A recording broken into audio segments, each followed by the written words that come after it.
Bonsoir à tous. La grande interview ce soir, c'est avec un des hommes clés évidemment de ce budget 2023 puisqu'il est président de la commission des finances. Bonsoir Éric Coquerel. Bonsoir. Merci d'être avec nous. Il faut quand même préciser que vous êtes le président et les filles. Ça a fait suffisamment couler d'encre de cette commission des finances. Ce matin, Bruno Le Maire et Gabriel Attal ont présenté ce budget 2023. Vous avez auditionné tout à l'heure.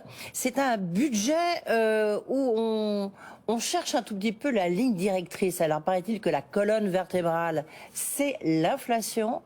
Est-ce que vous trouvez que c'est un budget qui définit ce que doit être la France en 2023 ? Ah, certainement pas. Moi, je pense que c'est un budget qui ne résout rien. Voilà. Ne résout ni la problématique avancée par le gouvernement, qui défend une politique de l'offre. Moi, c'est pas ma politique, mais c'est une politique qui vise à dire l'essentiel, c'est la compétitivité. Donc, baissons les impôts des entreprises, baissons les impôts du capital pour que les investissements arrivent et baissons les dépenses publiques.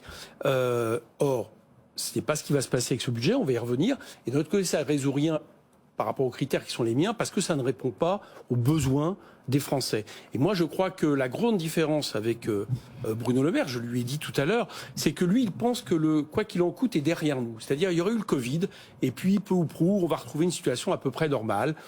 Moi, je ne crois pas à ça. Je crois que le dérèglement climatique, on a vu les effets cet été, regardez les incendies qui se multiplient, la sécheresse, des phénomènes météorologiques avec des conséquences désastreuses, la question de la guerre aussi, la question malheureusement aussi de sanitaire qui va se reposer, nécessite au contraire de réarmer l'État, de mettre les moyens là où ils sont, notamment en termes de bifurcation écologique, et nous en sommes loin. Oui, mais en même temps, lorsque vous regardez, c'est encore quand même un budget quoi qu'il en coûte, Éric Coquerel, parce que vous avez la création de plus de 10 000 fonctionnaires. Certes, il y a des besoins, on est d'accord.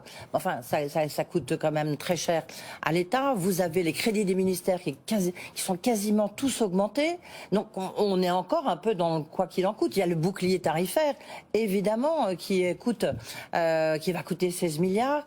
Donc, on est plutôt dans une logique, non, où on se dit que le quoi qu'il en coûte, ça porte plus son nom, mais on y est toujours, non ? Non, je vous contredis.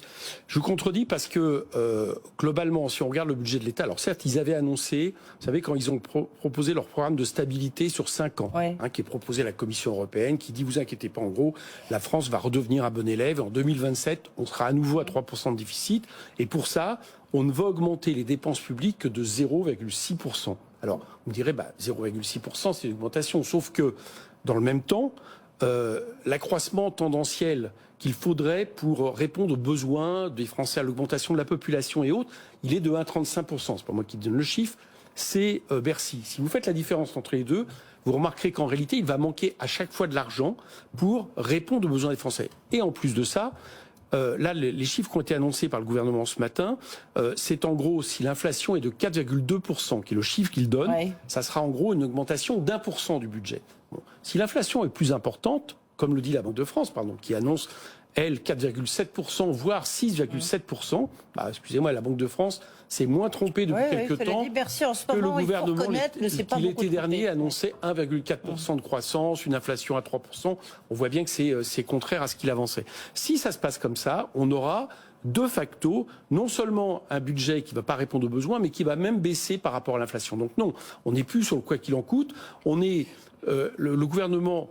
J'allais dire, est quand même obligé de constater que, en termes de pouvoir d'achat, d'un point de vue, notamment sur les questions énergétiques, il faut mettre un peu d'argent, mais on est loin du compte. Oui, enfin, Éric Coquerel, quand même, sur le bouclier tarifaire, là, on n'est pas loin du compte. On est quand même, il y a eu 70 milliards qui ont été dépensés, 16 milliards, enfin, il y a quand même eu beaucoup d'argent sur la table pour protéger les Français. En 2023, ils seront protégés jusqu'à hauteur de 15% sur le prix du gaz et sur le prix de l'électricité. Ça augmente de 15% quand même. Oui, c'est ça. Oui, mais normalement, ça serait 100%. Donc, oui. Vous voyez, on ne peut pas aller, on a déjà un niveau de dette.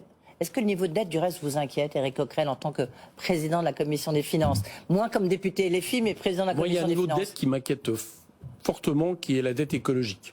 Celle-là, elle m'inquiète beaucoup. Et alors, qu'est-ce que vous appelez la dette écologique? La dette écologique, c'est simple. C'est celle que là, pour le coup, nous allons transmettre. Vous savez, on dit souvent la dette, on la transmet aux enfants, nos enfants, petits-enfants. La dette écologique, ça, c'est sûr qu'on la transmet. C'est les effets du dérèglement climatique. Vous avez vu que étude du GIEC après étude du GIEC, l'effet est catastrophique et on le vit aujourd'hui. Oui, la France brûle aujourd'hui. Ça, c'est une évidence, bien sûr, Éric Coquerel. Si c'est une évidence, sur le budget 2023, je vous réponds. Je reviens sur le budget 2023. Je reviens à votre question. Si c'est une évidence, cette dette-là, elle est plus importante que l'autre. Donc, autrement dit, la question de la dette financière ne doit pas être la priorité. Je ne dis pas que il faut dépenser. Même quand on atteint 111%, que là, vous avez quand même vu, vous avez entendu le journal de Faiza Younsi, vous avez bien vu que les taux d'intérêt sont en train d'augmenter. Donc, lorsqu'on regarde le montant de remboursement de la dette, c'est 51 milliards. C'est même un peu plus. 50 milliards, à peu près 10% plus que l'an dernier. C'est grosso modo, c'est le budget de l'éducation nationale. On a envie de dire, si on avait moins de dettes, on pourrait mettre plus d'argent dans l'éducation nationale. C'est quand même plus intéressant, non? Alors, je vous réponds, non, je ne crois pas qu'aujourd'hui, vu l'urgence de, par exemple, de ce qu'il faudrait mettre en termes d'investissement par rapport à la bifurcation écologique. Je vous donne un exemple. On a la prime Rénov, qui est le budget qui est mis sur, bon an, mal an, sur l'isolation partielle des logements. Même Bruno Le Maire dit que c'est pas satisfaisant. D'accord ? Dit que c'est pas satisfaisant parce que si on isole de manière partielle, on répond pas au problème. Deuxièmement, c'est pas satisfaisant parce que figurez-vous, on met des dispositifs de ce type MaPrimeRénov, et on les laisse, on fait en sorte que ces dispositifs sont soumis au contrôle, fléchés par un ministère de l'écologie qui, dans le même temps, a subi des suppressions de personnel qui fait que quand vous interrogez le personnel, ils vous disent qu'ils sont devenus un guichet et que donc on ne sait plus vraiment flécher les choses. Donc, si on voulait vraiment faire une isolation, j'allais dire, à la hauteur des enjeux, il faudrait 700 000 logements isolés par an. C'est ce que nous, on a proposé pendant la campagne présidentielle avec Jean-Luc Mélenchon, c'est ce que dit le scénario de Négawatt, et avec du coup des budgets effectivement plus importants qui ne sont aujourd'hui dévolus. Mais on n'a plus le temps d'attendre. Et pour répondre par rapport à la dette, première chose, si on veut que la dette ne flambe pas, on pourrait peut-être déjà arrêter de supprimer des recettes de l'État. C'est-à-dire, par exemple encore, l'impôt, par exemple, sur la cotisation sur les valeurs ajoutées. Ce qu'on appelle la CVAE, c'est l'impôt de production, qui va à la collectivité locale. Voilà, oui, mais vous savez que pour les entreprises, puisqu'ici on est sur une chaîne de l'économie, vous savez quand même que c'est quelque chose qui pèse lourd. C'est un handicap très lourd des entreprises françaises. Comme vous êtes une chaîne sur l'économie, vous voulez des chiffres, aux 2/3, cet impôt bénéficie, la baisse de ces impôts va bénéficier aux 10 000 plus grosses entreprises. Au PME, aux ETI, non, mais je vous donne un chiffre. Vous avez 2 millions de chiffre d'affaires. Vous avez 550 000 euros de valeur ajoutée. Vous êtes une PME, on est d'accord ensemble. Eh bien, la CVAE vous coûte 825 euros par an. Bon, 825 euros par an, ça va peut-être faire du bien au compte de cette société, mais à mon avis, c'est pas ça qui va révolutionner le problème.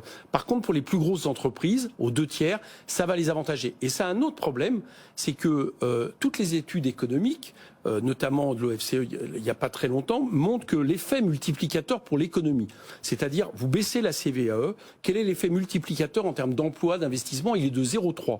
Ça veut dire que quand l'État perd 1 euro au niveau de la CVAE, l'économie, elle, ne récupère même pas cet euro investi. Donc non, je pense que ce n'est pas une bonne affaire. Je pense qu'il vaudrait mieux, vous parlez des PME, des entreprises, je pense qu'il vaudrait mieux garder, par exemple, un impôt de ce type, qui, entre parenthèses, va être remplacé par la TVA, voire une taxe foncière plus importante dans les collectivités, donc des impôts non proportionnels.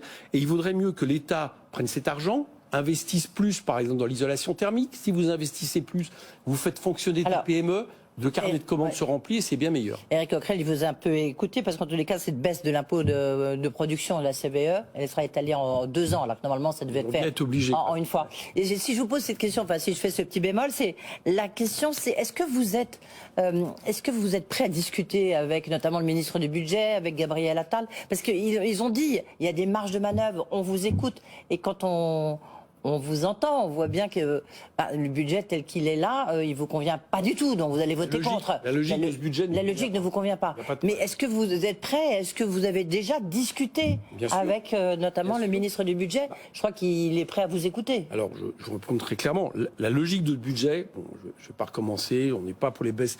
On est pour des baisses d'impôts. Et des baisses d'impôts qui, j'allais dire, avantagent d'abord les plus défavorisés, qui ne soient pas sans arrêt les baisses d'impôts pour le capital des entreprises.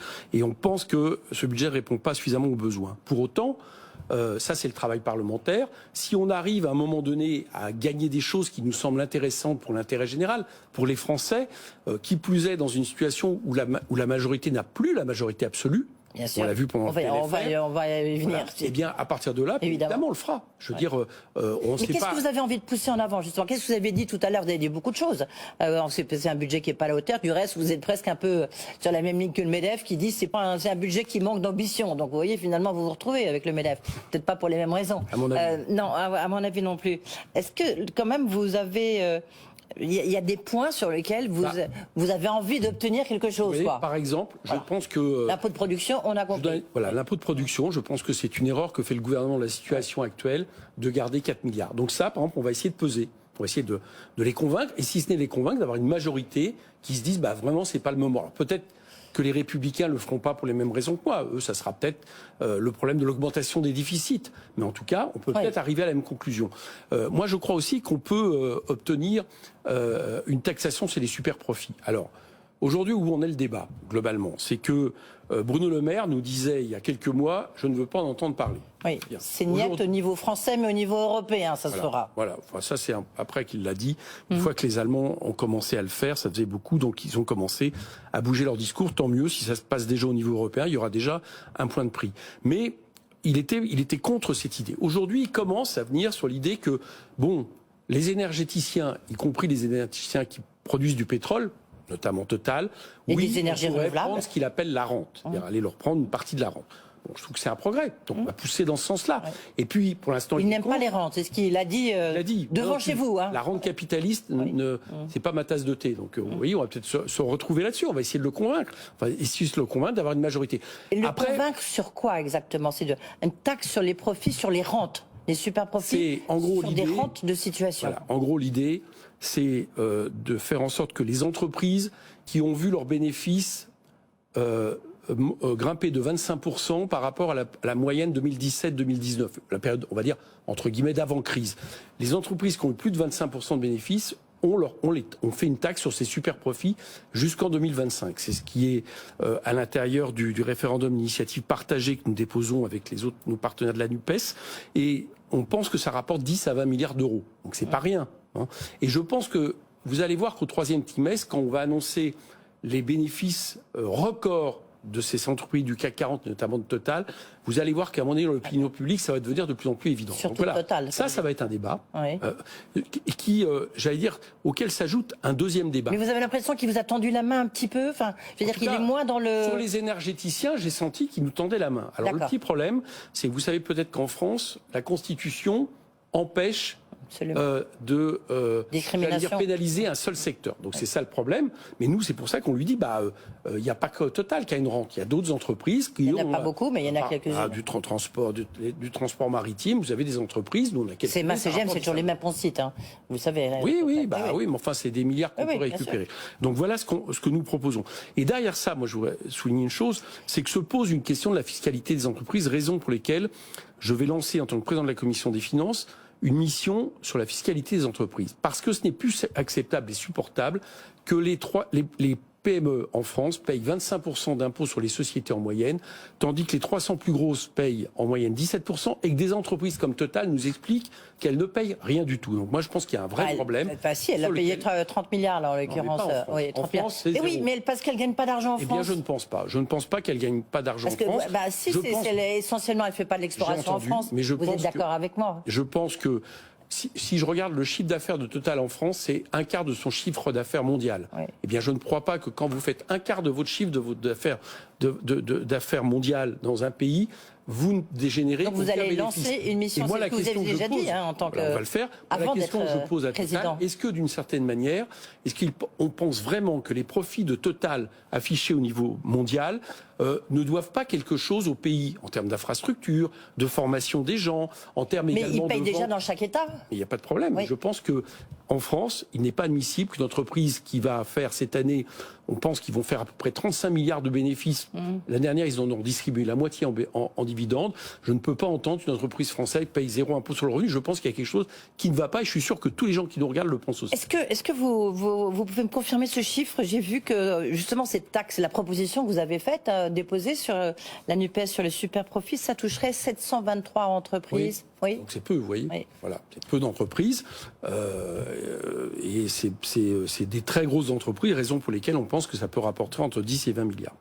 Sur l'action logement, je ne sais pas si vous avez vu, J'ai vu. il y a la communiqué des organisations interprofessionnelles, CFDT, CGT, FO, CFE, CGC, CFTC, MEDEF, CPME, qui poussent un coup de gueule en disant c'est une décision inacceptable et un affront au paritarisme, c'est-à-dire qu'il est prévu dans le budget 2023, que vous avez vu, de ponctionner l'action logement de 300 millions d'euros. C'est gravissime. C'est gravissime parce que ce qu'on observe... En même temps, c'est pas une cagnotte qui dort? Non, c'est pas une cagnotte qui dort. Puisque c'est l'aide qui permet à des salariés à un moment donné... Bon, non, et d'autant plus qu'avant cette annonce de cette mesure, ce qu'on constatait, c'est que le logement était le parent pauvre de ce budget. Or, les problèmes de logement, moi, dans ma circonscription, je le vois en Seine-Saint-Denis, c'est le problème numéro 1 qui se pose aux gens. Ouais. Non seulement les logements sont trop chers, mais en général, ils sont même plus accessibles. Vous êtes obligé d'aller toujours plus loin pour vous loger. On a construit, les 5 dernières années, un nombre de logements sociaux qui ont été inférieurs à tout ce qu'on a vécu pendant la Ve République proportionnellement.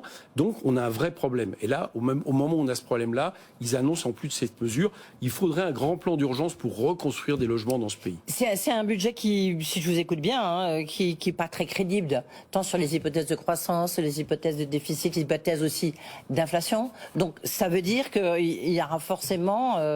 rapidement un projet de loi de finances rectificative, c'est comme ça que vous voyez la chose? Je pense que soit ils laisseront filer les déficits, à mon avis ça sera le plus probable. On est déjà à 111%, donc non, bon. On est à 5%. Oui. Soit ils laisseront filer les déficits, soit ils vont faire un projet de loi de finances rectificative. Et moi, 5%, ma grande inquiétude, c'est qu'en plus, ils continuent à avoir cet objectif, et je vais revenir sur la dette si vous me permettez, qui est celui de dire il faut à tout prix qu'en 2027 on revienne à 3%. Je pense qu'il faut en finir avec cette période. Je crois que cette période qui visait à avoir des déficits fixes, quelle que soit la situation, est quelque chose qui d'abord produit un risque de récession. C'est des engagements qu'on a pris, vous me direz en Italie, ça soit dessus, mais ça peut conduire. Et je vous donne un exemple de ce qu'on pourrait faire, par exemple. Pendant la crise Covid, j'ai écrit un livre qui s'appelle Lâchez-nous la dette là-dessus. Pendant la crise Covid, la Banque Centrale Européenne a pris une décision qui est contraire au traité. Et heureusement qu'elle l'a pris. Elle a pris la décision que les banques centrales allaient prêter directement aux États, c'est-à-dire en dehors des marchés financiers. Eh bien, moi, je pense qu'il ne faut pas arrêter. Je pense qu'on est dans des situations encore exceptionnelles qui font qu'on doit continuer ce mécanisme qui permet de ne pas être tributaire de la pression du marché et qui peut nous permettre en plus, par exemple, d'étaler la dette, voire d'en annuler une partie si c'est nécessaire. Je crois vraiment que c'est quelque chose qui, irait dans le bon sens et c'est ce que pourrait, par exemple, proposer la France. Encore 2 questions rapides, malheureusement. Vous avez dit le moment budgétaire que nous abordons ne sera pas le même selon qu'Emmanuel Macron décide ou pas par amendement d'accroître l'âge légal de départ à la retraite dans le budget de la Sécu. Le lien, c'est quoi, à part l'opposition politique? Le lien, c'est que c'est pas moi qui le fais, le lien. Oui. Le lien, c'est Gabriel Attal encore ce week-end. Qu'est-ce que nous dit Gabriel Attal? Dans l'interview au journal du dimanche. Voilà, il parle de la réforme des retraites et il dit l'allongement de l'âge de la retraite, etc. Et il dit ça permettra de pallier, de financer les enseignants et autres. Alors déjà, premier constat, c'est quand même très curieux que au bout d'un moment, on fasse payer aux comptes sociaux les déficits de l'État. Moi, je pense que ça doit être séparé. Premier constat. Deuxième constat, si le gouvernement fait ça, ça va devenir, chacun comprendra, ça va devenir le défi, la pierre d'achoppement de tout ce budget.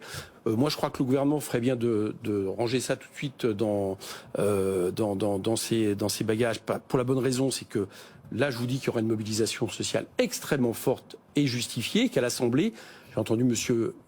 Bayrou ce matin, il n'est pas du tout sûr d'être majoritaire. Oui. Voilà, donc tout ça, à mon avis, n'a aucun rapport avec la croissance, tout ça n'a aucun rapport avec les déficits en réalité, tout ça c'est pour envoyer des messages à la Commission européenne, pour rassurer, j'allais dire, sur les réformes structurelles que fait la France. C'est injuste, c'est pas la peine de faire travailler les gens plus longtemps, on ferait mieux de faire travailler les gens, de permettre aux gens qui sont en âge de travailler, et encore, je vous rappelle, 6% de chômeurs, de tous travailler, ça rapporterait des cotisations. Éric Coquerel, on n'a pas du tout parlé de politique et des affaires qui secouent votre parti, enfin du moins la NUPES, parce qu'on avait besoin de parler d'économie, puis vous êtes là en tant que président de la Commission des Finances. Juste quand même une question qui est de dire, là, est-ce que ça va être le 49.3 ? Est-ce que ça va être une motion de censure ? Et quelque part, est-ce que vous n'êtes pas, votre voix, vos voix au sens général, tout le monde, elle n'est pas un peu affaiblie ou même complètement affaiblie par ce qui secoue votre mouvement politique? Je ne pense pas, parce que la problématique reste sur la table. C'est-à-dire, par exemple, s'il y a la réforme des retraites, chacun constatera que proposer aux Français de travailler toujours plus longtemps, alors même que la plupart arrivent à l'âge de retraite dans des situations où souvent c'est le chômage, ou en tout cas des emplois partiels. Et là, au moment où, par exemple, la moyenne de durée de vie, la moyenne d'espérance de vie en bonne santé ne fait que régresser, c'est un problème de société, j'allais dire, et de philosophie presque, plus un problème de conquête sociale. Et à mon sens, vous verrez que nous serons entendus, et qu'on se retrouverait dans ces cas-là beaucoup à l'Assemblée, mais aussi beaucoup dans la rue, avec les syndicats pour s'y opposer.